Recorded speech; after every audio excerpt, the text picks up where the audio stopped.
पटना में Khan global coaching संस्थान पर 2 जून 2026 को हुई तोड़फोड़ और कथित फायरिंग के मामले में ज्ञान बिंदु कोचिंग के संचालक रोशन आनंद जेल से जमानत पर बाहर आए। उन्होंने अपने भाई प्रिंस यादव की नेपाल में संदिग्ध मौत को हत्या बताया और फैजल खान यानी खान सर तथा किसान कोल्ड स्टोरेज मालिक RS प्रसाद पर साजिश का आरोप लगाया। रोशन ने कहा कि उन्हें जेल भेजकर भाई को मरवाया गया है। इस मामले में तेजस्वी यादव ने उच्च स्तरीय जांच की मांग की है। तेज प्रताप यादव ने भी खान सर पर हत्या का आरोप लगाया। खान सर ने इस बात को लेकर दुख जताया और निष्पक्ष जांच की मांग की। अब पुलिस इस मामले की जांच कर रही है। कोचिंग संस्थानों के बीच प्रतिस्पर्धा का यह मामला अब एक राजनीतिक रंग ले चुका है। तो चलिए आगे बढ़ते हैं और आपको विस्तार से बताते हैं कि आखिर क्या है ये पूरा मामला। दरअसल बिहार की राजधानी पटना में कोचिंग संस्थानों के बीच लंबे समय से प्रतिस्पर्धा चली आ रही है। मुसल्लहपुर इलाके में खान ग्लोबल स्टडीज और ज्ञान बिंदु GS एकेडमी के बीच छात्रों को आकर्षित करने की होड़ मची हुई है। इस प्रतिस्पर्धा ने 2 जून 2026 को एक हिंसक रूप ले लिया। उस दिन खान ग्लोबल कोचिंग के बाहर पथराव, तोड़फोड़ और कथित फायरिंग का मामला सामने आया।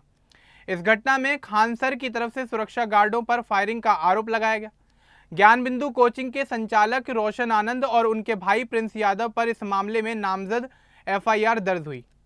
पुलिस ने रोशन आनंद को गिरफ्तार कर लिया। प्रिंस यादव गिरफ्तारी से बचने के लिए नेपाल चले गए थे। रोशन आनंद करीब 12 से 13 दिन जेल में रहे। 15 जून 2026 को पटना हाईकोर्ट ने उन्हें जमानत दे दी। जेल से बाहर आने के बाद रोशन आनंद ने मीडिया से बातचीत की। इस दौरान रोशन आनंद ने गंभीर आरोप लगाए। उन्होंने कहा कि उनके भाई प्रिंस यादव की मौत सामान्य नहीं बल्कि सुनियोजित हत्या है। उन्होंने फैसल खान उर्फ खान सर और किसान कोल्ड स्टोरेज के मालिक RS प्रसाद पर मिलकर साजिश रचने का आरोप लगाया। रोशन ने कहा कि उन्हें झूठे मामले में फंसाया गया है और जेल भेजा गया ताकि उनके भाई को आसानी से निशाना बनाया जा सके। उन्होंने इस मामले की निष्पक्ष जांच और खान सर का नार्को टेस्ट कराने की मांग की। रोशन आनंद के वकील निरंजन कुमार सिंह ने भी बयान दिया। उन्होंने कहा कि उनके मुवक्किल के खिलाफ FIR गढ़ी हुई और राजनीतिक रूप से प्रेरित थी। BNS की धारा 109 हत्या के प्रयास के लिए बिना ठोस आधार के लगाई गई है। वकील ने कहा कि ना तो मंशा साबित होती है और ना ही रोशन की घटनास्थल पर मौजूदगी का प्रमाण है। उन्होंने फैजल खान को प्रभावशाली व्यक्ति बताया और राजनीतिक प्रभाव का इस्तेमाल करके छवि खराब करने का आरोप भी लगाया। प्रिंस यादव की मौत की घटना 13 जून 2026 की रात नेपाल के विराटनगर में हुई। प्रिंस 6 से 7 दोस्तों के साथ वहां पर छिपे हुए थे। उनकी अचानक तबीयत खराब हुई। उनके दोस्त उन्हें अस्पताल ले गए जहां डॉक्टरों ने उन्हें मृत घोषित कर दिया। उनका शव होटल में मिला। साथ ही उनके पूरे शरीर पर चोट के निशान बताए गए। परिवार ने शुरुआत से ही हत्या की आशंका जताई। रोशन आनंद जमानत मिलते ही भाई के अंतिम संस्कार के लिए जेल से बाहर आए। उन्होंने कहा कि जब वे जेल में थे तभी साजिश के तहत भाई को मारा गया। रोशन ने पुलिस से सुरक्षा की मांग भी की है। इस मामले से राजनीतिक माहौल काफी ज्यादा गर्मा गया है। राष्ट्रीय जनता दल के नेता तेजस्वी यादव ने विधानसभा में उच्च स्तरीय जांच की मांग की है। उन्होंने पोस्टमार्टम रिपोर्ट जल्द सार्वजनिक करने की बात कही ताकि मौत के असली कारण का पता चल सके। तेजस्वी ने दोषियों पर सख्त कार्रवाई की मांग की। तेजस्वी के बड़े भाई तेज प्रताप यादव ने भी इस मामले को लेकर कई बड़े आरोप लगाए। उन्होंने कहा कि खान सर ने प्रिंस यादव की हत्या कराई। तेज प्रताप ने खान सर को गिरफ्तार करने और कोचिंग की CBI जांच कराने की मांग की। उन्होंने कहा कि जो व्यक्ति अपने लोगों से फायरिंग करवा सकता है वह हत्या भी कर सकता है। दूसरी तरफ फैजल खान उर्फ खान सर ने भावुक वीडियो जारी किया। उन्होंने प्रिंस यादव की मौत पर गहरा दुख जताया और कहा कि खबर सुनकर उनके पैरों तले जमीन ही खिसक गई। खान सर ने परिवार के साथ खड़े होने का भरोसा दिया। उन्होंने पुलिस से मामले की त्वरित, निष्पक्ष और पारदर्शी जांच करने की मांग की। खान सर ने अपने ऊपर लगाए गए सभी आरोपों को गलत बताया। पुलिस इस पूरे मामले की जांच कर रही है। पटना पुलिस कोचिंग तोड़फोड़ मामले की जांच कर रही है।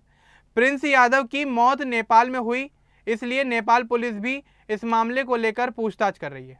प्रिंस के साथ गए दोस्तों को हिरासत में लिया गया है। पोस्टमार्टम रिपोर्ट आने का इंतजार किया जा रहा है। अब यह पूरा विवाद कोचिंग संस्थान के बीच छात्रों और रैंकिंग को लेकर चल रही होड़ से शुरू हुआ। पटना में सिविल सेवा, पुलिस और अन्य परीक्षाओं की तैयारी करवाने वाले बड़े कोचिंग सेंटरों के बीच तीखी प्रतिस्पर्धा है। पहले भी दोनों पक्षों पर एक दूसरे पर हमले के आरोप लग चुके हैं। साल 2021 और 23 में भी ऐसी घटनाएं सामने आई थी। रोशन आनंद ने कहा कि पूरा मामला पूर्व नियोजित था। उन्हें जेल भेजने के लिए करोड़ों रुपए खर्च किए गए। उन्होंने अपने भाई की मौत के बाद अपनी सुरक्षा की मांग की। खान ग्लोबल स्टडीज के बाहर सुरक्षा बढ़ा दी गई है। पूरे इलाके में पुलिस को तैनात कर दिया गया है। बीजेपी सांसद मनोज तिवारी ने कहा कि कोचिंग संस्थानों के बीच बढ़ती प्रतिस्पर्धा नकारात्मक माहौल बना रही है। उन्होंने पुलिस से निष्पक्ष जांच का भरोसा जताया। बिहार में कोचिंग इंडस्ट्री काफ़ी ज़्यादा बड़ी है, हजारों छात्र यहाँ पढ़ने आते हैं। ऐसे विवाद छात्रों की पढ़ाई और माहौल दोनों को प्रभावित करते हैं।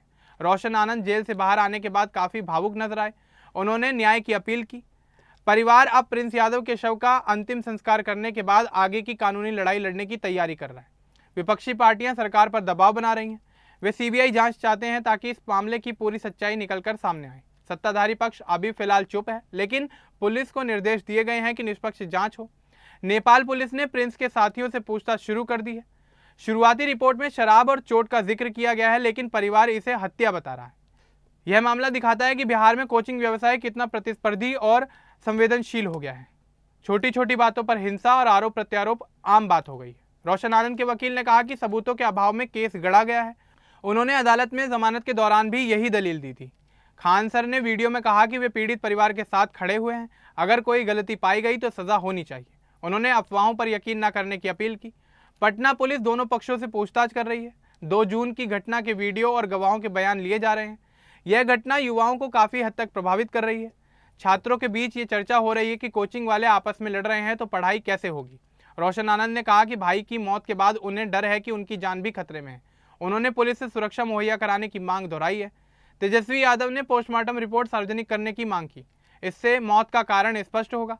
अब इस मामले को लेकर राजनीति और इस मामले की जांच दोनों ही चल रही हैं। पुलिस को सावधानी से काम करना होगा ताकि सच्चाई सामने आए, किसी निर्दोष को नुकसान ना हो। बिहार सरकार पर दबाव बना हुआ है कि मामले को जल्द सुलझाया जाए। कोचिंग इंडस्ट्री को भी अपनी जिम्मेदारी समझनी होगी।